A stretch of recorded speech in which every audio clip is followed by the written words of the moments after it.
மருந்து சேனலுடைய மேலும் பல பதிவுகளை தெரிந்து கொள்ள இந்த சேனலை சப்ஸ்கிரைப் செய்யவும், பெல் பட்டனை அழுத்தவும். மேலும் மருத்துவரின் ஆலோசனை பெற இந்த வீடியோவில் உள்ள எண்ணிற்கு தொடர்பு கொள்ளவும்.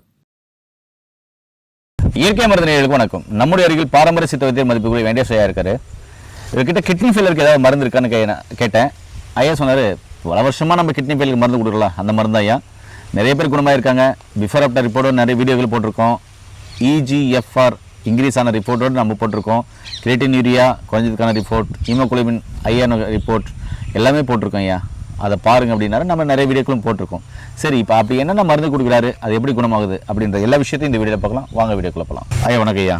வணக்கம் ஐயா. ஐயா, இன்றைக்கி பெரும்பாலும் கிட்னி ஃபெயிலியர் உள்ளவங்க நிறைய பேர் இருக்காங்க. ஒரு சில இடத்துல தான் கிட்னி ஃபெயிலியர் சம்மந்தமான பிரச்சனைகள் அதிகரிச்சுட்டே வருது. இந்த கிட்னி ஃபெயிலியர் வரதுக்கான காரணங்கள் நிறைய வீடியோக்கள் சொல்லிட்டோம். அது வந்தால் என்னென்ன உடம்புல மாற்றங்கள் இருக்கும், என்னென்ன சைடு எஃபெக்ட் இருக்கும், உடம்புல என்னென்ன பிரச்சனைகள் ஏற்படும், பக்க விளைவுகள் ஏற்படும், சிம்டம்ஸ் என்னென்ன அப்படின்னுலாம் நம்ம சொல்லியிருக்கோம். நிறைய மூலிகைகளை பற்றியும் பேசியிருக்கோம். கிட்னி ஃபெயிலருக்கு இந்த மூலிகைகள் துணை மருந்தாக நீங்கள் எடுத்துக்கலாம் அப்படின்னு சொல்லிட்டு. இப்போ நீங்கள் கொடுக்குற CKD அப்படின்ற அந்த கிட்னி ஃபெயிலியருக்கான மருந்து மிக அற்புதமாக வேலை செய்யுது. போன வாரம் கூட பார்த்தீங்கன்னாக்க ஒருத்தர் குணமான வீடியோ போட்டிருப்பான். அதாவது நல்லா குறைஞ்சதுக்கான வீடியோ போட்டிருப்போம். மூச்சு வாங்கிட்டே இருந்துச்சு, கிரியேட்டின் யூரியெல்லாம் அதிகமாக இருந்தது. அது நல்லா குறைஞ்சதுக்கான பிஃபோர் ஆஃப்டர் ரிப்போர்ட்டோட அவர் சாப்பிட முடியல, காலெல்லாம் வீங்கிட்டு இருந்துச்சு, நீர் கொத்து இருந்துச்சு. அந்த பிரச்சனையிலேருந்து வெளியே வந்ததுக்கான ஸ்டார்டிங் ரிப்போர்ட்டை நம்ம அழகாக போட்டிருப்போம். இப்போ நல்லா இருக்கான்னு சொன்னீங்க. கிட்னி ஃபெயிலருக்கு இப்படிப்பட்ட ஒரு அற்புதமான மருந்து கண்டுபிடிச்சிருக்கீங்க. அது என்னென்ன மூலிகைகள் கண்டுபிடிச்சிருக்கீங்க, கிட்னி ஃபெயிலர் எப்படி பயன்படுத்தணும், என்னென்ன பத்தி முறைகள் எடுக்கணும்? நம்ம எல்லா முன்னோர்கள் சொன்னது தான். நம்ம அதை ஜஸ்ட் ரிமைண்ட் தான் பண்ணிகிட்ருக்கோம், ஞாபகப்படுத்துகிறோம். அழகாக சொல்லியிருக்காங்க. மூக்கரட்டையை விட அருமையான மருந்து வேறு ஒன்று இருக்காது. ஆனால் அது வேரோட சமூலமாக எடுத்து பயன்படுத்தணும். இப்போ மூக்கரட்டை வேற வச்சுருக்கோம். இது வந்து பூனை மீசை. இது மூக்கரட்டை வேறு. இது பூனை மீசை.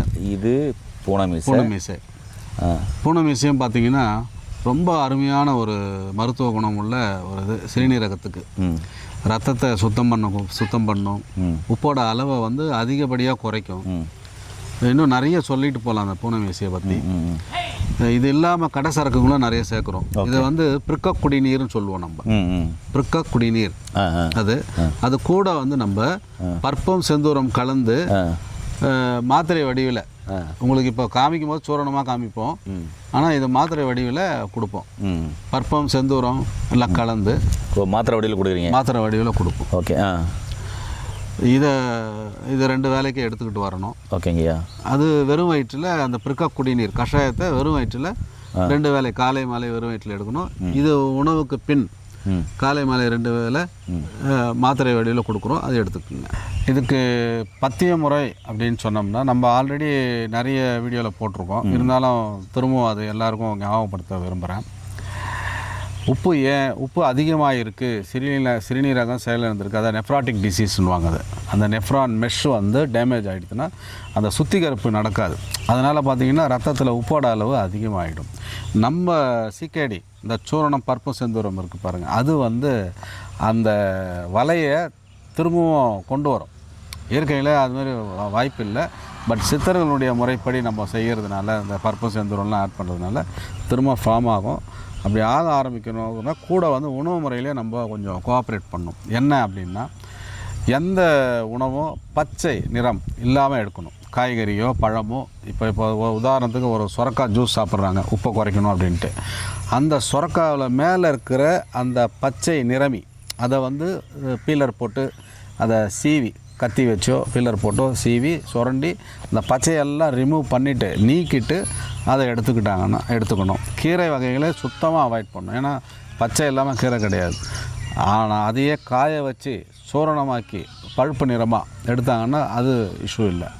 அந்த பச்சை வர்ணம் தான். இப்போ ஒரு முருங்கைக்காய் சேர்க்கணும் அப்படின்னா அதை வந்து மேலே இருக்கிற தோலெல்லாம் சீவிட்டு சேர்க்கலாம். உதாரணத்துக்காக சொல்கிறேன். எதெல்லாம் உங்களால் தோலை சீவிட்டு காய்கறிகளில் அந்த பச்சை நிறத்தை எடுக்க முடியுமோ இது ஒரு டிப்ஸு, உபாயம். குயிக்காக குறையும் உப்பு. இப்போ நம்ம போன வாரம் நம்ம பதிவில் போட்டோம் பாருங்கள், அவர் 14லேருந்து 8க்கு வந்திருக்கு. ஆமாம், 14 இருந்துச்சு, ஃபஸ்ட்டு 8க்கு வந்து பிஃபோர் ஆஃப்டர் ரிப்போர்ட்டோட நம்ம போட்டோம். 25 நாள்லேயே வந்திருக்கு. மொதல் டோஸ்லேயே இப்போ அடுத்து போகும்போது கொஞ்சம் குறைய ஆரம்பிக்கும். இதில் என்ன விஷயம்னா அவர் டயாலிசிஸே பண்ணல இது வரைக்கும். அதுதான் விஷயம். 5-6 வந்தாலே டயாலிசிஸ் போய்டும். ஆனால் 14 இருந்தும் அவருக்கு டயாலிசிஸ் பண்ணல. அந்தளவுக்கு தைரியமாக கோஆப்ரேட் பண்ணாங்க. அதனால தான் நம்மளும் சாதிக்க முடிஞ்சது. உணவு முறை ரொம்ப முக்கியம். பிஸ்கட்டு, டீ, காஃபி இதெல்லாம் விட்டுறணும். மாற்று பொருளாக வேறு ஏதாச்சும் எடுத்துக்கோங்க, உடலுக்கு ஒத்துக்கக்கூடியதாக. பிஸ்கட், டீ, காஃபி, நான்வெஜ்ஜு சுத்தமாக விட்டுடணும், எதுவும் எடுக்கக்கூடாது.